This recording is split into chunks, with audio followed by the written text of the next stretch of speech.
तो स्टूडेंट्स हमारे पास आज की जो एक्टिविटी थी लैब 3 की, उस लैब के अंदर हमने ये एक्टिविटी देखी है। इंसर्ट करवाया हमने डेटा को डेटाबेस टेबल में, एक्सेस टेबल में, अपडेट करवाया, डिलीट करवाया।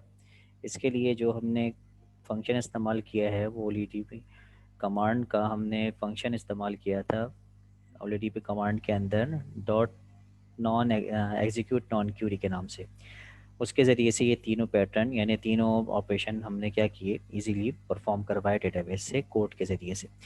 फिर हमारे पास एक और ऑपरेशन बचा जिससे हम चाह रहे हैं कि अपने जो एक्सेस डेटाबेस में रिकॉर्ड है उसको रिकॉर्ड को रिट्रीव करके लाए, फैच करके लाए, ठीक है, और उसको अपने कोड में इस्तेमाल करें और उसको जिस तरह से यूज़ करना है, डिस्प्ले करना है डिस्प्ले करें, और दूसरे फीचर आप परफॉर्म कर सकते हैं।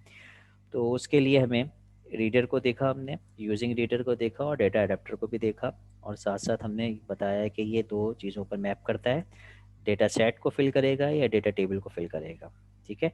फिर एक्टिविटी के अंदर रीडर को हमने इजीली देख लिया, उसमें किसी ये हमारे लिए कौन सा आर्किटेक्चर था, ये कनेक्शन ओरिएंटेड आर्किटेक्चर है, जिसके अंदर हम कह रहे हैं कि जब तक कनेक्शन ओपन रहेगा ये वर्क करेगा।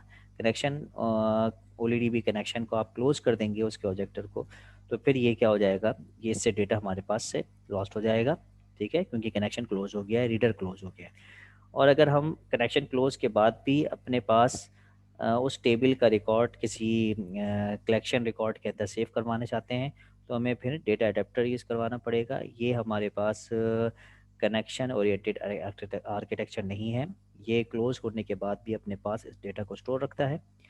दूसरी बात ये कि डेटा सेट और डेटा टेबल एक्टिविटी हमारी डेटा टेबल में थी, तो डेटा टेबल को हमने इजीली क्या किया, वहाँ पर वर्क करवाया और उसमें क्वेरी की। अब हमें डेटा सेट रह गया था, तो डेटा सेट के लिए भी देख लें आप कि कोड हमारे पास सिंपल ये था जिसके अंदर हमने फिल करवाया था डेटा टेबल को। तो डेटा टेबल को फिल करवाया तो डेटा टेबल ही को हमने एक्सेस किया, जिसमें दो लूप के ज़रिए से हमें पहले रूप में रॉ और दूसरे रूप में कॉलम मिल गया। डेटा टेबल जो है, डेटा सेट जो है वो डेटा टेबल से एक लेवल ऊपर है। आप ऐसा कह सकते हैं एक डेटा सेट में मल्टीपल डेटा टेबल्स हो सकते हैं, ठीक है। तो इसका मतलब है कि हमें पहले डेटा सेट से डेटा टेबल में पहुंचना पड़ेगा, फिर डेटा टेबल से डेटा रॉ में पहुंचना पड़ेगा, डेटा कॉलम में पहुंचना पड़ेगा। जैसे कि हमने डेटा इसमें इस केस के अंदर इसमें डेटा टेबल को इस्तेमाल किया है, डेटा टेबल बनाया, इस टेबल में से रॉ ली और कॉलम ली और दोनों को रिकॉर्ड दे दिया। लेकिन हम जब डेटा सेट की बात करते हैं तो डेटा सेट डेटा टेबल से एक लेवल ऊपर है, ठीक है। हमें डेटा सेट बनाना पड़ेगा, वही काम किया हमने, कनेक्शन ओपन किया और एक कमांड बनाई, डेटा सेट किया और फिर यहाँ पर कनेक्शन ओपन करके एडेप्टर में वो दिया, इसमें डेटा सेट को फिल करवाया, वहाँ पे डेटा टेबल को फिल करवाया था। अब डेटा सेट के अंदर मल्टीपल टेबल्स हैं, तो हम ये कह सकते हैं कि इसमें 3 लूप लगेंगे। पहला लूप डेटा टेबल के अंदर जाएंगे, डेटा सेट में बहुत सारे टेबल्स हैं, एक से दो मल्टीपल हो सकते हैं, तो डेटा सेट के पहले टेबल्स उठाएंगे DS टेबल के साथ, फिर इसके डेटा रॉ उठाएंगे और फिर डेटा कॉलम में जाएंगे। तो डेटा सेट के अंदर मल्टीपल टेबल आ सकते हैं, तो 3 रूप से आप डेटा एक्सेस कर सकते हैं, क्योंकि डेटा सेट डायरेक्ट एक्सेस नहीं करने देगा बल्कि डेटा टेबल को करना पड़ेगा, डेटा टेबल से डेटा रॉ फिर डेटा कॉलम, जो आपके इस कोड का पैटर्न है, ठीक है। ये आप इजीली कर लेना। अब रही बात कि हमने जो क्रूड ऑपरेशन परफॉर्म किया है वो तो कंसोल पे किया है, अब हमें विंडो फॉर्म पे करना है। तो विंडो फॉर्म के लिए जिस फॉर्म पर, जैसे ये वाला फॉर्म है, इस फॉर्म में आपको डेटा को डेटाबेस से लेके आके इसको फिल करवाना है, ठीक है। तो ये डेटा वहाँ पर किसी तरह भी रीडर भी कर सकते हैं, डेटा अडेप्टर से भी कर सकते हैं आप। ये फिल जो हो रहा है इस रिकॉर्ड को जिस फॉर्म में है उस फॉर्म के अंदर एक फंक्शन बनाएंगे और उसके बाद फिर इसको काम करेंगे।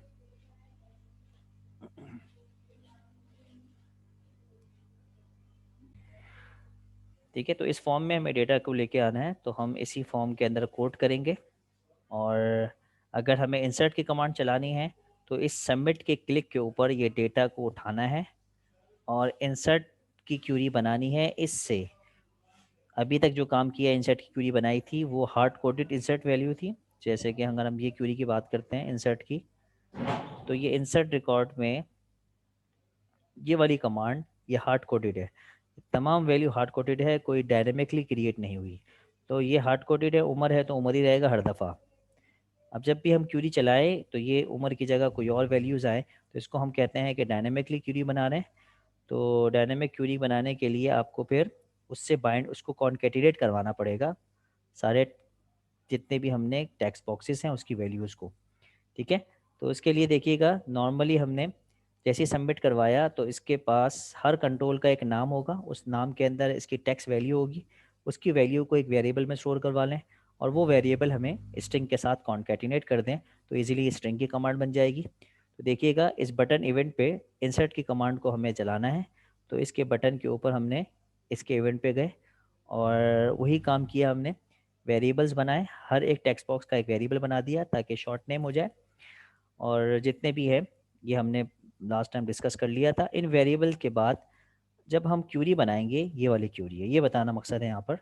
इस क्यूरी को देखिएगा डायनेमिक बनाया गया है। कैसे डायनेमिक बनाया गया? वैल्यूज़ के बाद ब्रैकेट ओपन, इसको भी कोटेशन में रखा गया है और आखिर में कॉन्केटिनेट करवा के ब्रैकेट क्लोज करवाई गई है।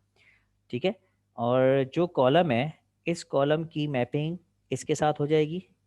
ये एक अलग वेरिएबल है जो ऊपर डिफाइन किया गया है यहाँ पर। ठीक है, इसको हमने कॉन्केटिनेट करवा के शुरू में एक हमें कोटेशन दी है ताकि हमें जब स्ट्रिंग बन जाए तो स्ट्रिंग जब बनकर कंप्लीट हो जाए तो इसके साथ वैल्यू में कॉमा भी आ जाए। ठीक है, तो इस वजह से कॉमा रखा गया है क्योंकि स्ट्रिंग वैल्यू जब भी स्ट्रिंग की यानी इंसर्ट की क्यूरी में लिखी जाएगी वो सिंगल कोटेशन में रखी जाएगी। इस वजह से हमें इसमें क्या रखना पड़ा, सिंगल कोटेशन डालना पड़ा। ठीक है, तो जब भी वेरिएबल लेंगे उससे पहले सिंगल कोटेशन होना चाहिए और उसके बाद सिंगल कोटेशन होना चाहिए।